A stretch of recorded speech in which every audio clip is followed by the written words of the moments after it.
अस्सलाम वालेकुम नाज़रीन, आसवास होम कुकिंग में आपको वेलकम करती हूँ। आज मैं आपके साथ चॉकलेट गनाश केक की रेसिपी शेयर कर रही हूँ, जिसको मैं बिल्कुल आसान तरीके से आपको बनाना बताऊँगी। बहुत ही इजी रेसिपी है, मगर ये बहुत ज़्यादा टेस्टी बनती है और बच्चे और बड़े सभी इसको बहुत ज़्यादा पसंद करते हैं। आप इसको पार्टीज़ में भी बनाकर सर्व कर सकते हैं, मेहमानों के लिए भी बना सकते हैं। इसके अलावा आप शाम की चाय के साथ भी इसको सर्व कर सकते हैं। बहुत ज़्यादा इजी रेसिपी है, मगर बहुत ज़्यादा टेस्टी बनती है। तो चलें देखते हैं ये यम्मी गनाश केक की रेसिपी मैंने किस तरह से बनाई है।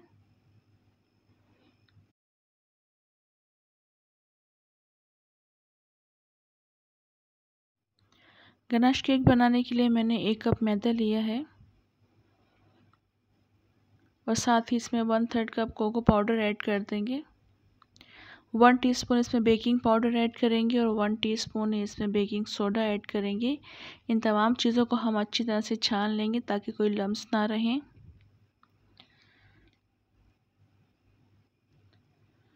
अब जब आप देख लें ये अच्छी तरह से छन चुका है, तो इसको अब हम मिक्स कर देंगे।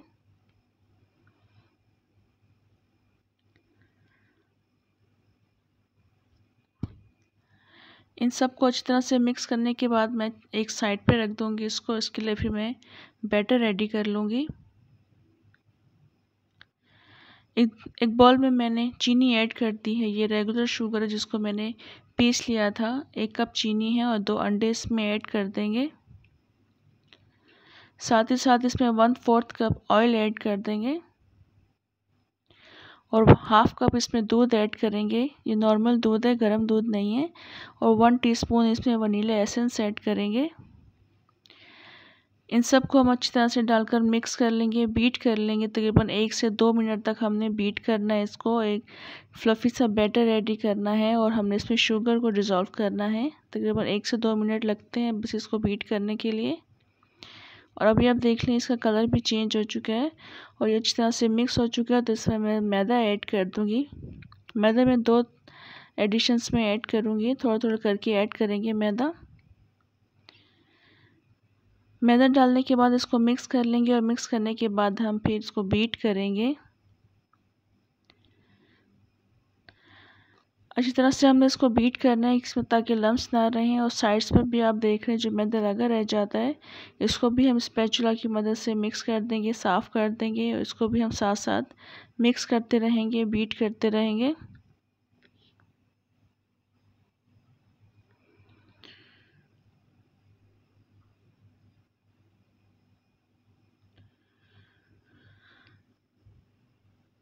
और अभी हम देख लें मिक्स हो चुका है, तो बाकी का मैदा भी हम इसमें ऐड कर देंगे और ऐड करने के बाद इसको भी हम मिक्स करके बीट करेंगे।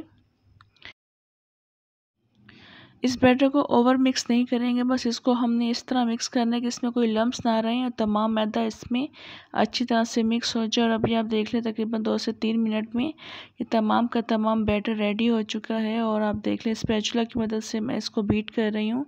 इसके बबल्स रिमूव कर देंगे इस तरह से। इसको मैं पोर कर दूँगी 6 इंच मोल्ड में। इसे मैंने पहले से ग्रीस करके रख लिया है। आप चाहे तो बटर पेपर भी लगा सकते हैं। इसमें हम इसको ऐड कर देंगे, पोर कर देंगे सारे बैटर को और इसको मैं स्टोव ओवन में रख दूँगी। स्टोव ओवन को मैंने गर्म करने के लिए पहले से रख दिया था, तकरीबन आधा घंटा पहले। और हाई टू मीडियम फ्लेम पर मैंने उसको प्री हीट कर लिया है। अब पहले इसके हम बबल्स रिमूव कर देंगे, अच्छी तरह से इसको टैप करेंगे।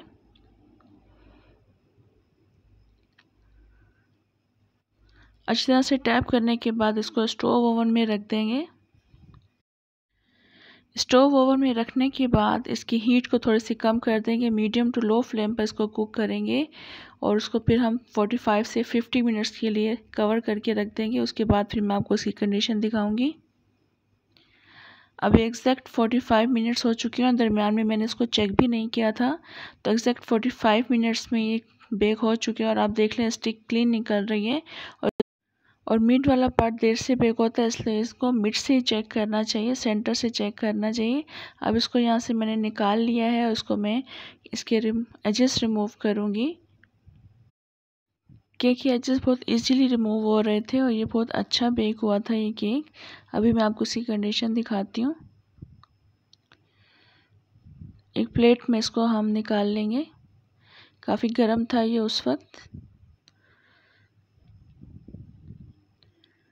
थोड़ा सा टैप कर लेंगे, उसको हम मोल्ड से निकाल लेंगे। और अभी आप देख लें माशाल्लाह काफ़ी अच्छा बेक हुआ है, सॉफ्ट भी है, मॉइस्ट भी है। ये देख लें माशाल्लाह काफ़ी ज़्यादा सॉफ्ट और मॉइस्ट केक बना था। और अभी हम इसके अनइक्वल पार्ट्स को अलग कर देंगे। टॉप को मैं रिमूव कर दूंगी, जो अनइक्वल पार्ट्स हैं वो इक्वल कर देंगे। नाइफ़ की मदद से मैं इसको रिमूव कर रही हूँ।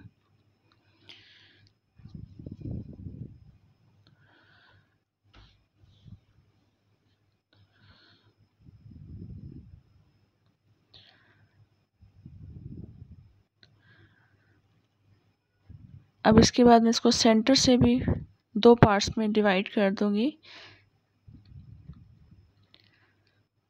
ये देख लें सेंटर भी मैंने अलग कर दिया। तो अब इसके सेंटर पे पहले मैं शुगर सिरप इसमें ऐड करूंगी। थोड़े से पानी में मैं 2 टेबल स्पून चीनी ऐड करूंगी। चीनी को हम अच्छी तरह से डिज़ोल्व कर लेंगे।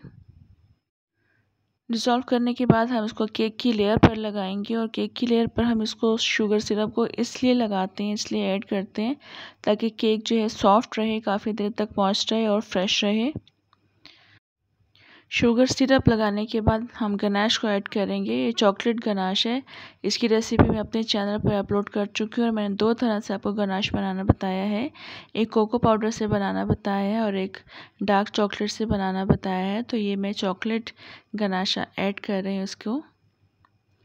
इसकी पूरी लेयर पर हम इस तरह से गनाश ऐड कर देंगे। ये गनाश को भी एब्जॉर्व कर रहा था। मैंने थोड़ा सा पतला गनाश बनाया है। आप अगर थिक लेयर लगाना चाहते हैं गनाश की तो आप थिक गनाश भी आप इसमें ऐड कर सकते हैं। इस तरह से हम दूसरी लेयर को भी केक की लगा देंगे। इसको पहले हम शुगर सिरप के साथ मॉइस्ट कर लेंगे। सारी लेयर पर हम इस तरह से शुगर सिरप ऐड कर देंगे। उसके बाद हम गनाश लगा देंगे। गनाश की इस पर हम काफ़ी अच्छी लेयर लगाएंगे क्योंकि ये केक इसको एब्जॉर्व कर रहा था। तो मैंने काफ़ी ज़्यादा इसकी टॉप पर गनाश लगाया था। गनाश लगाने के बाद मैं इसको थोड़ा सा डेकोरेट कर दूंगी। मैंने पेपर को सर्कुलर शेप में कट कर लिया है।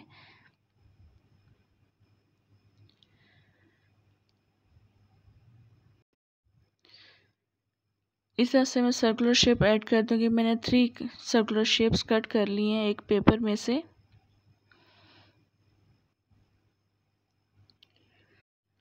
ये ऑप्शनल है, अगर आप ऐड करना चाहते हैं, इसको लगाना चाहते हैं सर्कुलर शेप में, कोई सा डिज़ाइन बनाना चाहते हैं तो आप इसको बना सकते हैं।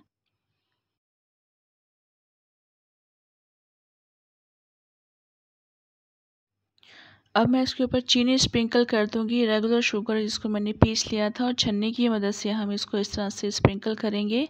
पहले 2 से 3 कोट ये अब्जॉर्व कर लेगा गनाश।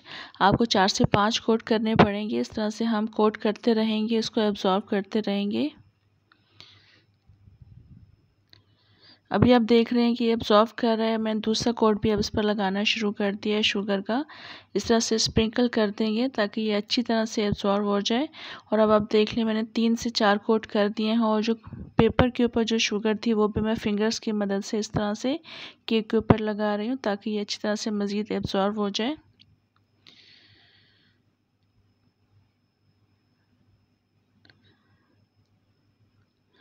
अब इसके बाद मज़ीद एक लेयर और शुगर की हम कोट कर देंगे। लास्ट को कोट करने के बाद हम अब पेपर को रिमूव कर देंगे।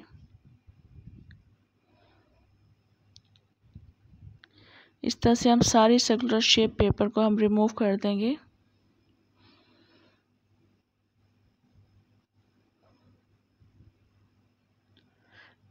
बहुत एहतियात के साथ हम उठाएंगे क्योंकि शुगर इसके ऊपर है तो डिज़ाइन ख़राब भी हो सकता है।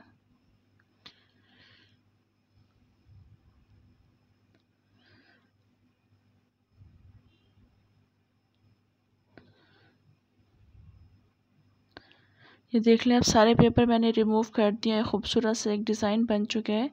और ये काफ़ी अच्छा और बहुत मज़ेदार केक बनकर ये तैयार हुआ था। बहुत ज़्यादा सॉफ्ट था और बहुत ज़्यादा चॉकलेटी फ्लेवर इसमें आ रहा था, क्योंकि गनाश अच्छी तरह से एब्जॉर्ब हो चुका था इस केक में। रेसिपी आप ज़रूर ट्राई कीजिएगा, इंशाल्लाह आपको बहुत पसंद आएगी। बहुत ही सिंपल और आसान रेसिपी है, मगर बहुत ज़्यादा टेस्टी बना था ये केक। ज़रूर ट्राई कीजिएगा, इंशाल्लाह पसंद आएगा। रेसिपी अच्छी लगे तो लाइक और सब्सक्राइब भी ज़रूर कर दें। इंशाल्लाह नेक्स्ट रेसिपी के साथ दोबारा आऊँगी, तब तक के लिए इजाज़त दें। अल्लाह हाफ़िज़।